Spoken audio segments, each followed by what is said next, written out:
and welcome to the Most Magical Podcast, where we give you tips and advice to visit the Disney parks like a pro, helping you to maximise the magic by mastering the planning. And today is the final podcast of the year, so I'm going to be doing a 2024 Disney year in review. So we're going to go over the big news and changes that came out of the Disney parks this year, and also chat a bit about Most Magical Guides. And I'm very excited for 2025. Everything that it will hold, but let's dive in to our little review of 2024. And it was such a big year. Of course, we had D23, which was literally incredible. The amount of things that were announced is unreal, and the next maybe 5-10 years in the Disney parks is going to be incredible. A lot of construction, but by the end, so many new things. I am super looking forward to Villains Land in Magic Kingdom. Monstropolis looks amazing, and there's going to be some things that are coming next year, so we don't even have to wait long. Stuff like the new Disney Starlight Parade, which is kind of like the Main Street Electrical Parade, but it's going to be modern, latest technology, new characters, and having a nighttime parade in Magic Kingdom, I think is next level. There's something so special about seeing these lit up floats, and I cannot wait for that to come back. We're getting the Pirates of the Caribbean Tavern, a villain show, Spaceship Earth Tavern, a brand new show all about Zootopia, where it's tough to be a bug is already. So the fact that in 2025 we're getting new things in Magic Kingdom, Animal Kingdom, Hollywood Studios, Epcot, every single Disney World park is getting new things in 2025. It's amazing. But like I say, D23, we heard a lot more. Of course, we also heard all about the 70th anniversary celebrations coming to Disneyland next year. That Walt Disney animatronic that I'm going to cry over. I cannot wait for that. Disneyland Paris, they've announced a brand new music festival season. We're getting a brand new nighttime spectacular. And of course, heading closer and closer to Frozen Land, which won't be around till 2026. So there will be a lot of construction in Disneyland Paris in 2025. But again, we are still seeing new things. So D23, we had a lot of news come out, and we actually did a podcast with Jin and Mike, and we talked through every single piece of news that came out of D23 for both the Disney parks and the films and TV shows. So do go check that podcast out if you want to know absolutely everything that's going to be coming to the Disney parks in the next couple of years. But I would say that is one of the key moments for Disney this year, because a lot of the stuff people were not expecting. They were very surprising, shocking, and amazing announcements, and I am very excited about this. Of course, one of the downsides we have since found out is that we're losing Muppet Vision 3D, which I'm very sad about. I love that show. I think Disney are missing a trick by not doing more with the Muppets. I feel like people still really love them. Obviously, we missed the show that they used to have in Magic Kingdom with the Muppets. That went. Then we still had Muppet Vision 3D and that kind of land, but they shut down the shop and they weren't really doing much with that area. So that will be being changed to the Monsters Inc. land. However, the Muppets are going to go into Rock and Roller Coaster. So that has caused a lot of debate about maybe that part of the park will become more of a Muppets area. Now, of course, next to Rock and Roller Coaster next year, we're getting that Villains show, which looks incredible. But I'm wondering, once Villains Land opens in Magic Kingdom, will they change that to a Muppet show? Is that the plan? So long term, it'll be more cohesive? Because obviously, one of the things the Disney parks are trying to do overall is be more cohesive. And parks like Hollywood Studios and Walt Disney Studios Park that started out as working studios are now changing their themes a bit. So they're trying to make their parks more cohesive as they change. I don't know with the Muppets moving. So we've got like Tower of Terror, Muppets, Villain Show, Beauty and the Beast Live. I don't know if that's cohesive. But maybe in the long run, they will change the Villain Show into the Muppets and we'll see more Muppets again, because it is so sad to see that go. But, you know, Monsters Inc. Land will be incredible. I'm very much looking forward to it. But change is hard. But I would say D23 and all of the news that has come out of that is probably the biggest thing that Disney announced, and the biggest news of this year. Of course, we had some new experiences for people to enjoy. Tiana's Bayou Adventure finally opened in Disney World and Disneyland, and I have to say I loved it. I'm a big Princess and the Frog fan anyway. I love the storyline, love the characters, love the songs, and I think it fits so perfectly. And I do know people that loved Splash Mountain are just sad to see it go, and I think if this had been its own ride, Splash Mountain had never existed, people would love this. But I think the people that really, really love Splash Mountain have found the transition hard. But if you look at it as just its own ride, it's so good. Like, I love the storyline where you kind of get shrunk down, then you get made big again so you can make a big splash, which I feel like you get wetter than you used to on Splash Mountain. I don't know if they've turned the water effects up, but people were coming off soaked to the skin, which, you know, I've been front row before when it was Splash Mountain. You got wet. It was fine. Not to the point where you were like wringing out your clothes wet. But I really, really enjoyed that.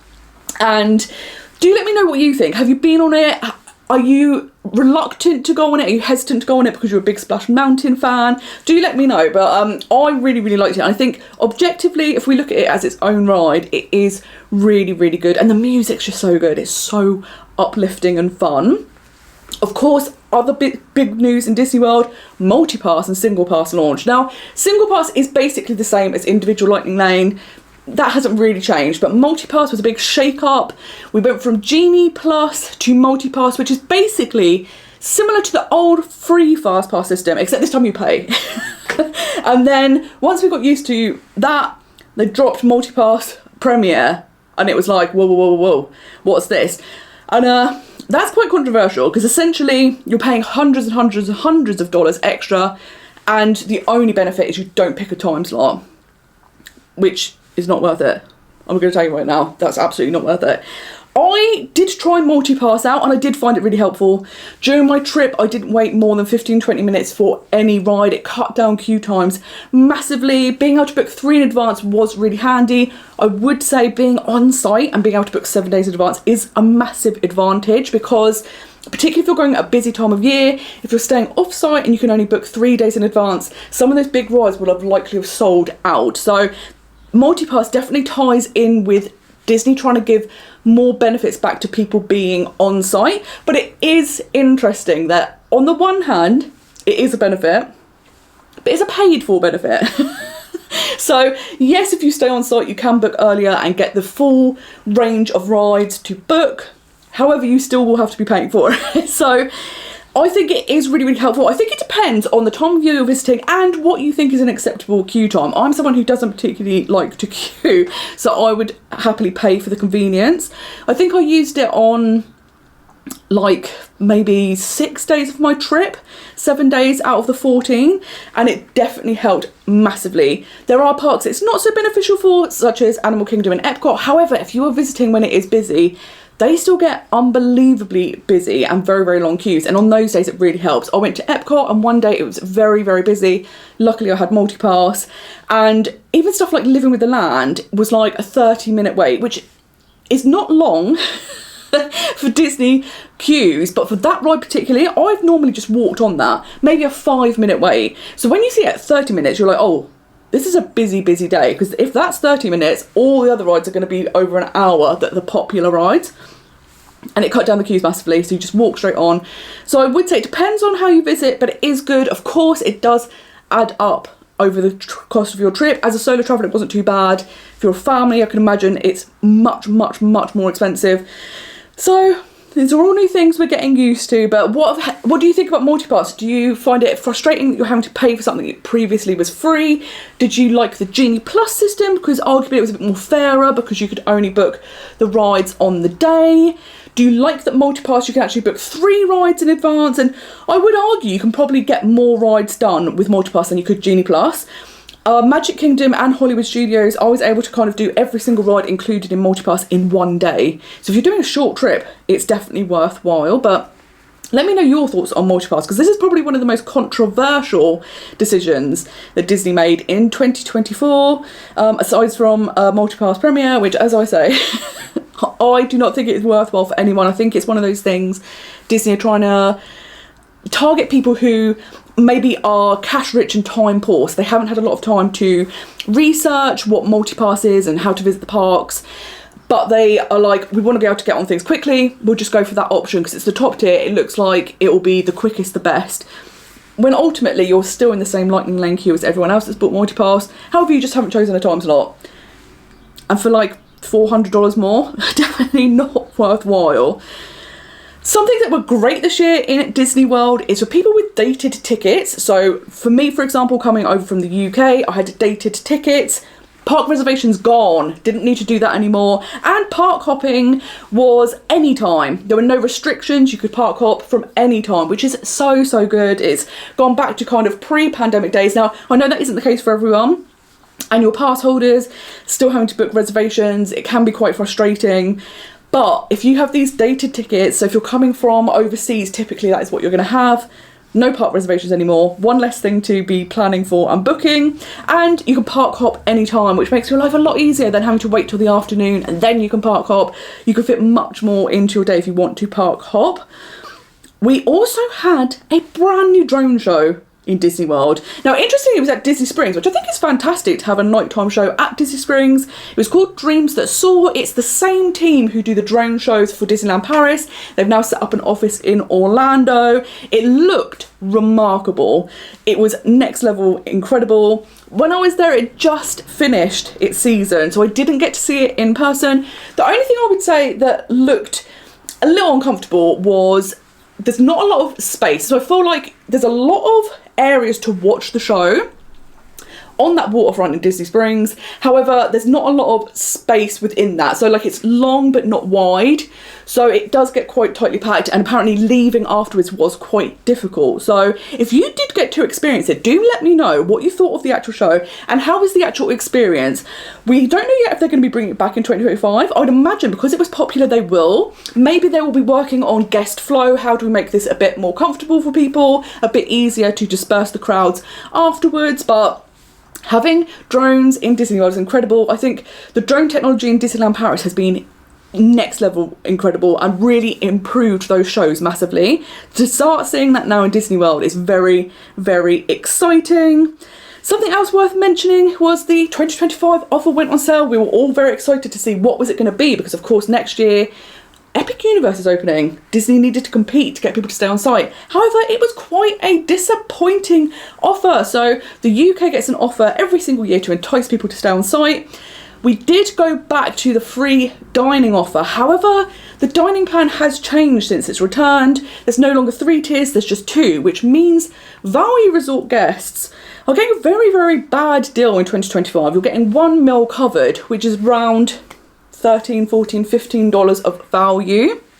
Compared to the offer we had previously where you got the dining credits, it's not a good offer at all. And it also threw people into a tailspin, because it's like, do I upgrade from a value resort to a moderate resort to get a better dining plan? However, sometimes the cost to do that, depending on how many people are in the room, will then outweigh the cost to just buy the dining plan. So it wasn't a great offer, honestly. It will be interesting to see 2026's offer that will come out next spring. I'm hoping it will be better. I really hope they don't stick with the dining plan. And I think this is the interesting thing. 2024 has been the year of be careful what you wish for, I think. Because everyone kept saying when Genie Plus came out, go back to FastPass, go back to FastPass, go back to FastPass. And Disney have, however it's now paid for. And some people really like that system. However, they kind of don't like the fact that it can cost you $30+ to do so per person per day. Some people prefer actually how Genie Plus worked. It was much more beneficial if you were staying off-site, things like that.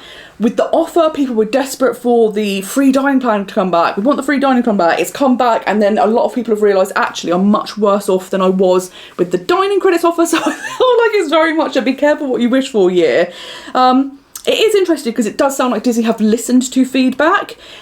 However, because things are always changing at Disney, when things come back, they always come back modified, so it's not always so great. So like we were saying with the dining plan, now there's only 2 tiers. It means that the tier that value resort guests used to get doesn't exist anymore, so you're getting a really, really bad deal. So fingers crossed 2026 will be something more enticing, and I think Disney will have to compete because a lot of people are excited for Epic Universe. A lot of people are going to switch to Universal Hotel. So let me know your thoughts on the offer. Do you think they are going to carry on with the free dining? Do you think they should change to something more appealing to people that are going to keep them on site at Disney? Are you thinking of switching to Universal? Do let me know. Now, we've had big news in Disneyland Paris as well in 2024 because, of course, we saw the reopening of the Disneyland Hotel. This hotel had undergone a massive refurbishment. It was really wild when it first opened because it was so exclusive. Only resort guests could go in the hotel. After a little time, you could book a time slot and go and have a look in. Now anyone can go and have a little look around the hotel. But it looks very, very beautiful inside. You've got 2 new restaurants that are both character dining. One is a buffet, one is a fine dining table service restaurant. Amazing shop. You can go to the bar there, so you don't have to be staying. You can have a look around. Now, it is a very expensive hotel, that is worth mentioning. I think what happened is when the Art of Marvel switched to that, it went from Hotel New York to the Art of Marvel, they set like a new precedent of this is how much rooms are now going to cost in Disneyland Paris, and those prices were kind of on par with what the Disneyland Hotel was. So when the Disneyland Hotel reopened, they of course then were like, well, we need to up the prices because we're now the top, like the shining star of the hotels at Disneyland Paris. So the rooms are kind of between like over €800, €1,000 a night. Very, very expensive to stay there. But if you do want to have a little look around, you can absolutely go. I haven't had the chance yet. When I was there last, they still had the reservation system to get in and we couldn't get a reservation. But next year I'm going back to Disneyland Paris and I'm definitely going to go and have a look inside. It would be wonderful to be back inside after so many years of refurbishment. And if you stayed, do let us know. What did you think of the experience? This is a 5-star like luxury hotel. So let us know, did you think it lived up to the reputation? What did you think of the amenities? Did you take advantage of the spa? Did you go to the pool? They of course also have the boutique where you can kind of get made over into a princess or prince. So do let us know if you've tried any of those things out. Of course, the big thing to talk about in Disneyland Paris in 2024 is the construction. Now, Walt Disney Studios Park is having its massive transformation. Not only are you having the expansion with World of Frozen opening in 2026, you're also having the kind of park made more cohesive. We're having the opening of the park where you used to go through Studio One, that's now changing to World Premiere. That's going to be opening in spring 2025, which I'm very excited for. I love that they've kept the old Hollywood look, but the kind of artwork they've shown so far, it looks really stunning, a really nice upgrade. And of course 2026 the whole park is going to be rebranded. It's going to become Disney Adventure World. So we are going to be seeing a lot more of the same next year, a lot of construction going on. I have to say, throughout the year at Disneyland Paris, you could be mistaken in thinking the work is just going on in Walt Disney Studios Park, which it is not. It's also going on in Disney Village and in Disneyland Park itself. We all famously joke about the Stitch gazebo that took nearly a year to build, which is mad because I don't know anything about building, but I'm pretty sure I could knock up a gazebo in about a week. So the fact it took almost a year is wild. We're still waiting for the Casey's Corner awning. Don't know when that's going to come, but hopefully it won't be too much longer because that's also been nearly a year. So it is interesting to see. I think that they're putting a lot of work into Disneyland Park as well as Walt Disney Studios Park and Disney Village. If I was in charge, would have staggered it. We've been waiting for all of this work in Walt Disney Studios Park for like 7 years. It's been going on a very, very, very long time. So I probably would have done the work in Disneyland Park at the beginning of that, when there wasn't kind of noticeable construction in Walt Disney Studios Park, because it was kind of all behind the scenes where they were building the new World of Frozen land. That's how I would have done it. It's interesting they've left kind of everything to the last minute. So there's a lot of construction going on in all the parks at Disneyland Paris. However, the payoff should be amazing. And something that is interesting, the construction has not put people off of visiting. I would say this is the busiest I've ever seen Disneyland Paris. This year has been unbelievably busy. Next year, maybe it will die down. Maybe people will hold off because they know, okay, there is a lot of construction. 2026 is the big year. Maybe I wait. So let's see, what do you think? Do you think it's going to continue being super busy, or do you think there might be a slight dip next year? Interestingly, prices have not dropped to reflect the amount of construction. So I don't know, again, if that will put people off in 2025, but I think it's going to be worth it. We just have to push through and the reward will be amazing. We also had a new Star Tours kind of stories being introduced. We've now got Mandalorian, Ahsoka, Andor, all of these things on Star Tours, which is fantastic. It's so nice when rides have been around for so many decades, kind of get a little bit of new stuff added to it. So that is very, very exciting. I would say the Disney parks in general, everywhere, seem to have been busier than ever. Of course, Disney World is also super, super busy. Tokyo has been unbelievably busy in 2024 with the opening of Fantasy Springs, which looks beautiful. But it's also one of those things where, if you're watching this on YouTube, I do apologise, there is a cat. We know the internet loves cats, and apparently the cats love the internet because they love to be on camera. If they, oh wait there, Trevor, this way please. Come on then, move. Getting back to Fantasy Springs, it looks remarkable. It looks unlike anything else we've seen. It's like so beautiful, and it really does feel like Fantasyland on steroids. But people have been queuing from 5 a.m. to make sure that they can get in. There are multiple ways that you can try and get on the rides in Fantasy Springs, but you do have to have reservations. You can't just turn up. Maybe that will change in 2025, but I do think that is still going to be popular for a long time. And you've got the new hotel that also goes along with it. So lots of fantastic things happening in Tokyo as well. But as we say, busy all across the world. The Disney parks are definitely coming back. And I think that's one of the reasons that the stocks have also improved. So Disney have been having a terrible, terrible time financially. This year we did see their stocks improve quite a jump, which is good for them. I think that's probably because of the business of the parks. But as we say, next year's going to be an interesting year. Disney World are going to be trying to compete with Epic Universe. Disneyland Paris will have a lot of construction going on. Will that see a drop in attendance? Who knows? But we do also know Disneyland will be having their 70th anniversary. And as well as the parks doing really, really well this year, we've also seen some box office smashes with Moana 2 and Inside Out 2. These films were super, super popular. They've made a lot of money in the box office, and Disney have struggled for a while with films in the box office making money. And these two have been a big, big smash. Inside Out 2, of course, also came with lots of, raving reviews. People loved it. I really, really enjoyed it. I thought it was great. It was really great to see Riley's story continue on into her teenage years. I thought it was a super, super relatable film. I thought it was brilliant. Now, I have to admit, I'm a bad Disney fan because I haven't seen Moana 2 yet. I wasn't a huge fan of the original Moana. And I was like, do you know what? I think I need to go and watch Moana again. Because sometimes you notice more when you watch it the second time, right? And then you're like, actually, I like this a lot more than I thought I did. So I thought, I'll do that before going to see Moana 2. However, Moana 2 then came out and everyone I know did not give it great reviews. And I was like, this isn't making me enthused to go back. So if you have seen Moana 2, what did you think? A lot of people said it was visually stunning, really, really beautiful animation. Storyline, not so great. Songs, not particularly memorable. I think the loss of Lin-Manuel Miranda for the songwriting for this film was probably noticeable. People have said there's one standout song that is quite catchy, you can't remember, but if you have seen Moana 2, let me know. Should I go see it in the cinema? Should I wait for it to come on Disney+? What are your thoughts? But I think it's been an amazing year for Disney with so many new things, so many amazing announcements, so many cool things to experience for the first time in 2024, and lots to look forward to going ahead. So I thought I'd also talk a little bit about some of the trips that I did this year.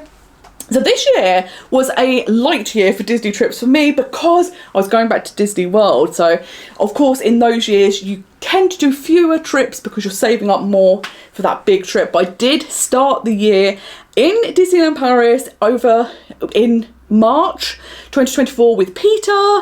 We stayed at the Cheyenne, which is one of our all-time favourite hotels. Like, I don't think there is a bad hotel at Disneyland Paris, but the Cheyenne, the theming is incredible. And it's a value resort, so it's one of the most affordable resorts to stay at. but incredible. So we had a fantastic time staying there. We also got to meet so many people in the parks, which was fantastic. And that's something I really, really love about the Disney community, is we all have this passion for being there. And it's so nice when you get to meet people face to face. So that was absolutely wonderful. I was so happy to go and see A Million Splashes of Colour. Such a fun parade, really, really catchy song. Something Disneyland Paris always do really, really well are their shows and parades. And I don't really think there's a bad one. I'm very, very excited for next year to see the music festival season and all that's going to bring. I do think it's actually kind of nice as well that Disney do shake things up a lot. So we had Dream and Shine Brighter, which was iconic for the 30th. Then that switched to A Million Splashes of Colour, which was also fantastic. And then off the back of that, we're going straight into another parade. So I think it's really, really great that Disneyland Paris are not afraid to shake things up, because we do see in some Disney parks that have the same parade for ages. And we do have Stars on Parade in Disneyland Paris that has been around a while. But these other parades that they're doing are remarkable, and the fact they shake them up so much, I think is fabulous. So cannot wait to see the new one when I go, but loved A Million Splashes of Colour, and the song was so catchy. So by the end of the trip, you're just singing it all the time, which is so fun. Also got to see the Electrical Sky Parade for the first time, and I loved this. Now I know a lot of people were kind of on the fence about it, but I think because I'm old and having, you know, seen the Main Street Electrical Parade and things like that, and having nostalgia for that and the iconic song, I loved it. I think that people loved the drones and seeing all of them. Particularly that iconic moment at the end where they have like Electrical Sky Parade in the sky. Awesome. People are a bit on the fence about the song, and I do get it because it is very, very outdated.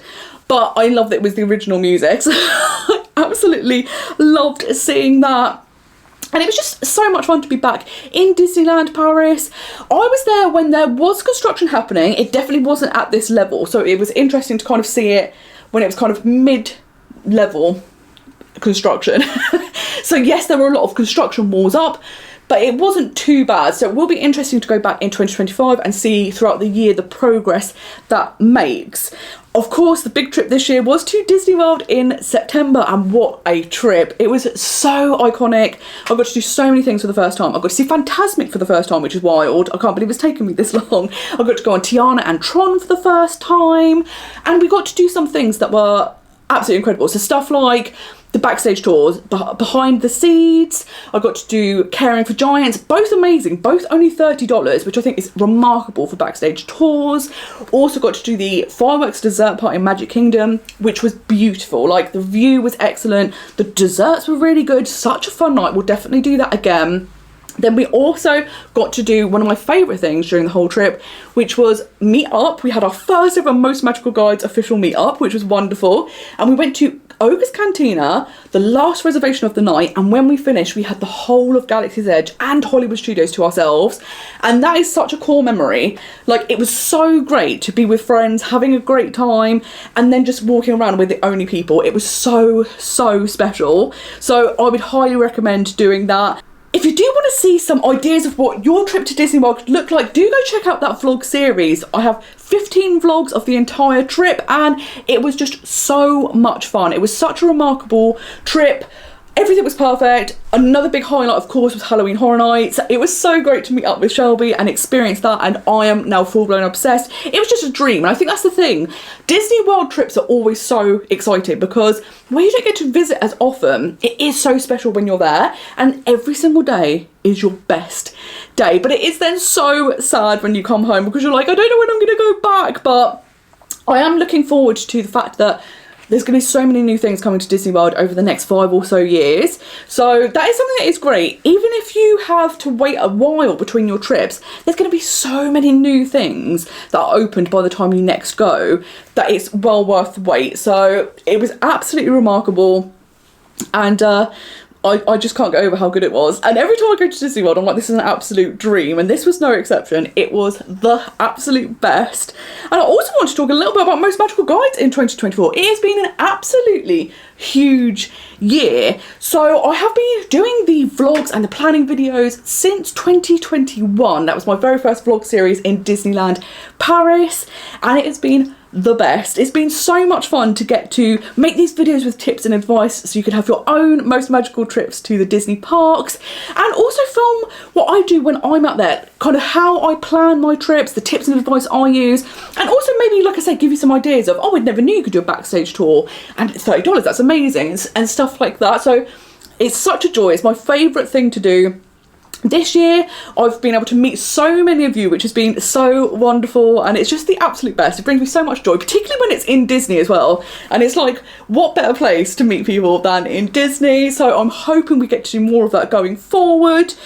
This year, of course, we also launched the podcast and had the most incredible chats with the most amazing guests, and it's been so much joy to get to talk to people about their passions, but also their tips and advice, because there's some things I haven't done so far, like go to the Asian park, so getting to talk to Sam for God and Derek about those things, it gets me so excited, and to get their perspective, their tips and advice is so handy. And then just to talk about all of the Disney parks, all of the different aspects of planning a trip has been wonderful, because like I say, everyone has their own way of doing things and everyone will have different tips that they've picked up over the years. So launching the podcast has been such a joy. This is going to be the last podcast of 2024, and we are going to go on a little hiatus in 2025 whilst we get ready to film the next series, and I cannot wait. We're going to be getting more guests, more chats, more interesting topics, so do stick around. Thank you so much for listening to the podcast, because it has been so wonderful. But yeah, we're going to carry on with the podcast, but we're having a little break, so we will be back though. I've also launched my templates. I did like a big relaunch, so now they are also fillable as well as printable. Previously they were just printable, but I was like, it's 2024, who has a printer? I do, I'm old, but most people don't. So what's really great about the fillable ones is you can just have them in your pocket when you're in the parks, which is so fantastic. So you can always see all of your plans, everything you need right in your pocket. You can change them on the go if you need to, and that has been fantastic. And we broadened the range, so we have Disney World, Disneyland Paris and Disneyland templates, and they cover a range of whole different topics. So if you're looking for an easy way to organise your trip, do check out the planning templates, and it's been so fun. I definitely want to do more so that there's more topics covered, and I think that will be something to aim for in 2025.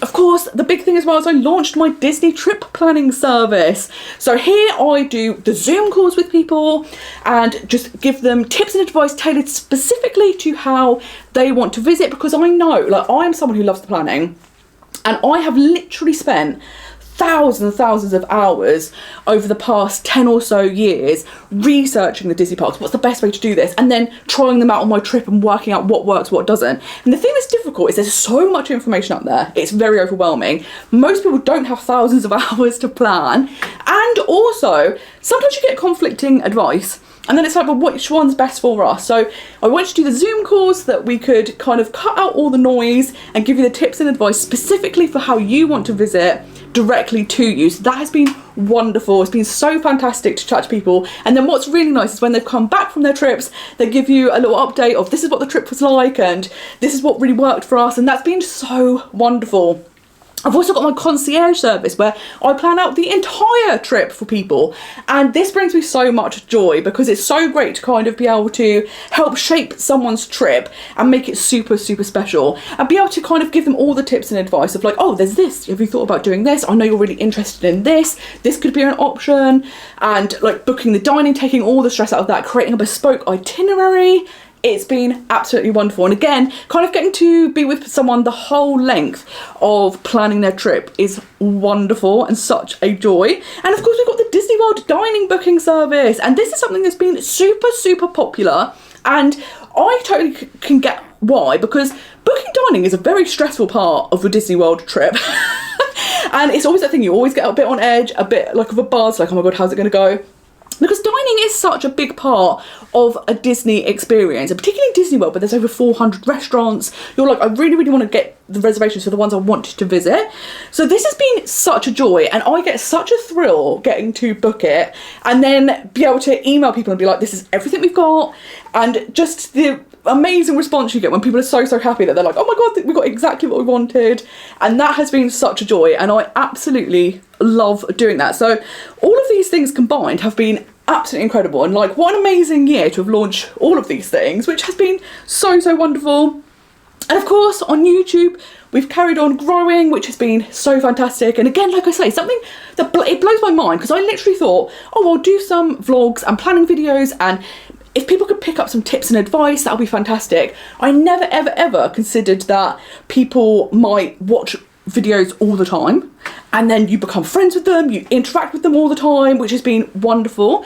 Something that also is really, really nice is people watch the video, use the tips and advice, and then when they come back from their trips, come back to the video to leave a comment and be like, oh, this was really, really helpful, which is so, it blows my mind, because I'm like, the amount of time and thought that takes is remarkable. And to know that actually these things have helped people, and it's not just things that have worked for me, like being able to share these tips and advice and it improves people's trips is the best feeling ever, because everyone, when you go to Disney, wants the most magical thing, the most magical time. You want the most magical experiences, the most magical dining, the hotel to be the best. And without having some tips and advice, sometimes you can miss out, particularly somewhere like Disney World, which takes a lot more planning than the other Disney parks.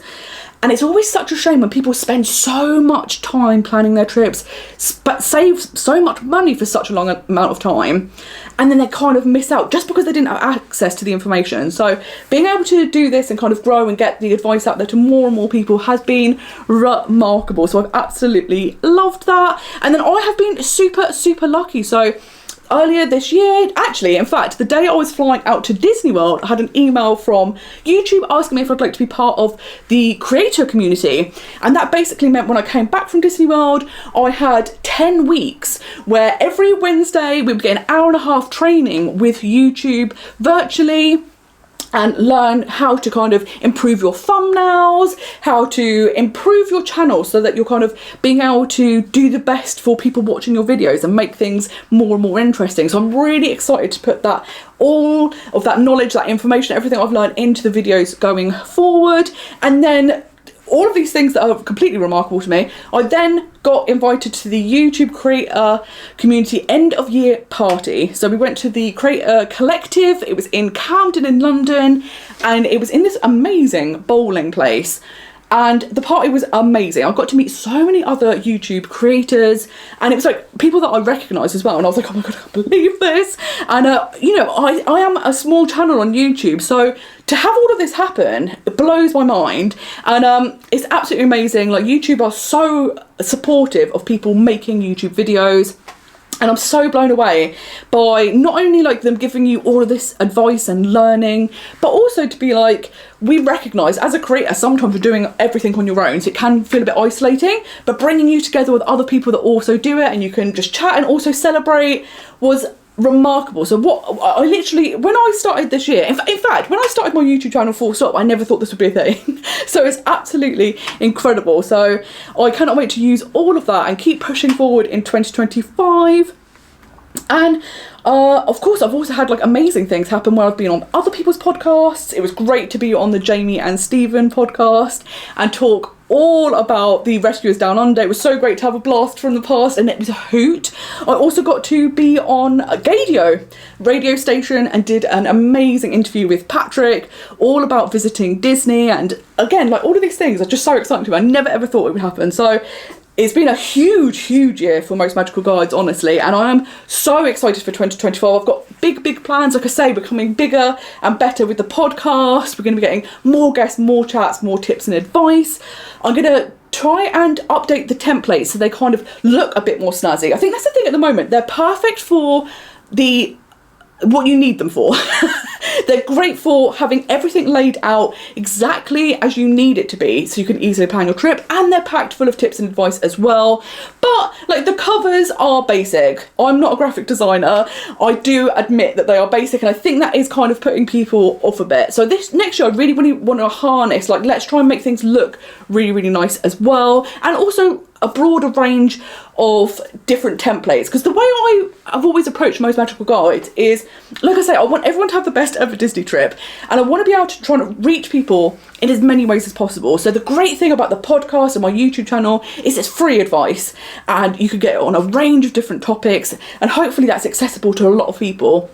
Then you've got the templates for people who love doing the planning themselves, but maybe just need something they can put everything they've learned into very simply, so they can organise and see exactly how their trip's going to look like very quickly and easily. And they're very affordable. They start from like £1. They're very, very cheap, which is great.